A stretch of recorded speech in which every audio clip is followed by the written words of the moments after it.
అత్యధిక ఉష్ణోగ్రతలతో పెద్దపల్లి జిల్లా రామగుండం నిప్పుల కొలిమిలా మారింది. ఉదయం 9 గంటల నుంచి ఉష్ణోగ్రతలు వేగంగా పెరుగుతున్నాయి. మధ్యాహ్నం 2 గంటల తర్వాత తీవ్ర స్థాయికి చేరి నిప్పుల కొలిమిలో ఉన్నట్లుగా మండిపోతున్నాయి. ఎండ తీవ్రతకు ప్రధాన రోడ్లు జనసంచారం లేక నిర్మానుష్యంగా మారాయి. సాయంకాలం వరకు ప్రజలు ఇళ్ల నుంచి బయటకు రాలేని పరిస్థితి నెలకొంది. సింగరేణి ఓపెన్ కాస్ట్ గన్లలో అధిక ఉష్ణోగ్రతలతో కార్మికులు ఇబ్బందులకు గురవుతున్నారు. గరిష్ట ఉష్ణోగ్రతలు 45 కంటే అత్యధికంగా నమోదయ్యాయి. ఎండ దెబ్బ తగలకుండా ప్రజలు తగిన జాగ్రత్తలు పాటించాలని వైద్యులు సూచిస్తున్నారు. అత్యవసర పరిస్థితుల్లో బయటకు వస్తే వడదెబ్బ తగలకుండా తగిన జాగ్రత్తలు తీసుకోవాలని తెలిపారు.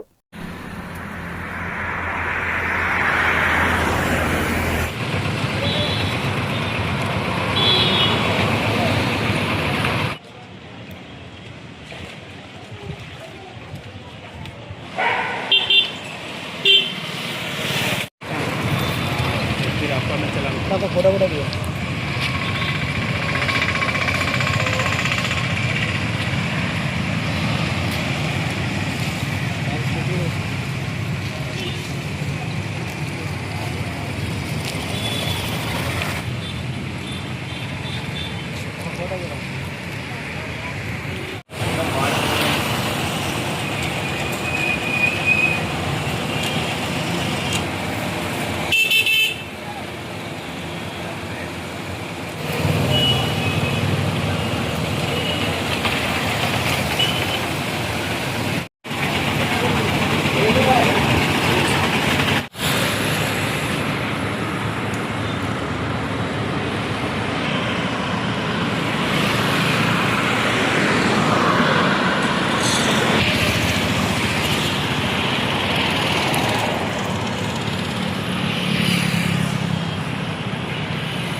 రామగుండం పారిశ్రామిక ప్రాంతంలో ఈ మధ్య అంటే ఈ మే కాలం మొత్తము ఉష్ణోగ్రత చాలా ఎక్కువగా నమోదవుతుంది. 45-44 డిగ్రీస్ సెంటిగ్రేడ్ అవుతుంది. ఎందుకంటే ఇక్కడ కోల్ మైన్స్ ఏరియా కాబట్టి, ఇక్కడ ఇండస్ట్రియల్ ఏరియా కాబట్టి కంపారిటివ్గా మిగతా వాళ్ళతో పోలిస్తే, మిగతా ఏరియాస్తో పోలిస్తే ఇక్కడ కొంచెం టెంపరేచర్ ఎక్కువ అవుతుంది.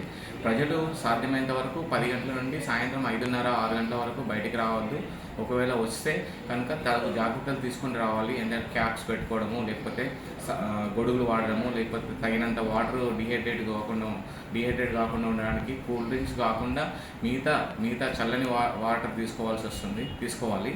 సాధ్యమైనంత వరకు ఇవి ఎక్స్పోజ్ కాకుండా చూసుకోండి. ఒకవేళ ఎక్స్పోజ్ అవుతే కనుక వాళ్ళు వెంటనే అంటే నూలు వస్తువులు కాకుండా కాటన్ వస్తువులు ధరించండి. తర్వాత ఈ లక్షణాలు ఎలా ఉంటాయంటే వాళ్ళు అయోమయ స్థితిలోకి వెళ్ళిపోతారు, అంటే అన్కాన్షియస్ స్టేట్లోకి వెళ్ళిపోతారు. ఫిట్స్ వస్తాయి, మూర్ఛలాగా ఫిట్స్ వస్తాయి. అంటే మల్టీ ఆర్గన్ ఫెయిల్యూర్ అంటారు. బ్రెయిన్ డ్యామేజ్ అవుతుంది, కిడ్నీ డ్యామేజ్ అవుతుంది.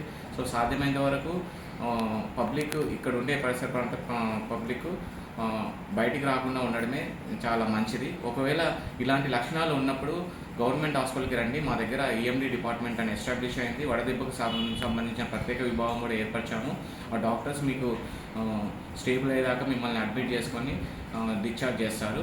బట్ అంతకంటే ముందు మీరు వడదెబ్బకు ఎక్స్పోజ్ కాకుండా ఉండవలసిందిగా కోరుచున్నాము. ఎందుకంటే ప్రాణం ఇంపార్టెంట్, ప్రాణం కంటే ఏది ముఖ్యం కాదు. సో ప్రాణం ఇంపార్టెంట్ కాబట్టి మీరు సాధ్యమైనంత వరకు మీ పనులన్నీ ఎర్లీ మార్నింగ్లో కానీ సాయంత్రం కానీ పెట్టుకోండి. మధ్యాహ్నం పూట అసలు ఎక్స్పోజ్ కాకుండా ఉండండి. తగిన జాగ్రత్తలు తీసుకోండి. ఏదైనా అత్యవసర పరిస్థితుల్లో మాత్రం మా గవర్నమెంట్ జనరల్ హాస్పిటల్కి రండి. మా డిపార్ట్మెంట్ డాక్టర్స్ అంతా సిద్ధంగా ఉన్నారు.